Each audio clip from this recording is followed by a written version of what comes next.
بسم اللہ الرحمن الرحیم۔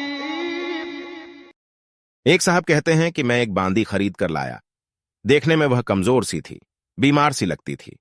سارا دن اس نے گھر کے کام کیے اور عشاء کی نماز کے بعد مجھ سے پوچھنے لگی، کوئی اور کام بھی میرے ذمے ہے؟ یہ سنتے ہی میں نے کہا، نہیں اب کوئی کام نہیں ہے، جاؤ اب آرام کر لو۔ اس نے وضو کیا اور مصلے پر آ گئی، اور مصلے پر آ کر وہ نفلیں پڑھنے لگی۔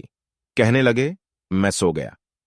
تہجد کے وقت جب میری آنکھ کھلی تو میں نے دیکھا کہ وہ اس وقت اللہ تعالیٰ سے دعا مانگ رہی تھی، مناجات کر رہی تھی، اور مناجات میں یہ کہہ رہی تھی کہ اے اللہ، آپ کو مجھ سے محبت رکھنے کی قسم آپ میری یہ بات پوری فرما دیجیے۔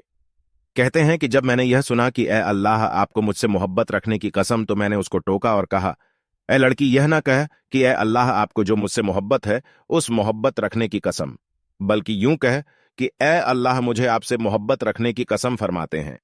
کہ جب اس نے یہ سنا تو ناراض ہونے لگ گئی، بگڑ گئی اور کہنے لگی، میرے مالک، بات یہ ہے کہ اگر اللہ رب العزت کو مجھ سے محبت نہ ہوتی تو یوں وہ مجھ کو مصلے پر نہ بٹھاتا اور آپ کو ساری رات میٹھی نیند نہ سلاتا۔ آپ کو جو میٹھی نیند سلا دیا اور مجھے مصلے پر بٹھا کر جگا دیا، میرے ساتھ کوئی تعلق تو ہے کہ مجھے جگایا ہوا ہے۔ سبحان اللہ، ایک وہ وقت تھا کہ تہجد کے وقت یوں اپنے رب سے اپنے تعلق کے واسطے دیا کرتے تھے، اے اللہ، آپ کو مجھ سے محبت رکھنے کی قسم۔ واقعی اللہ رب العزت کو ان سے محبت ہوتی تھی اور ان لوگوں کو اللہ تعالیٰ سے محبت ہوتی تھی۔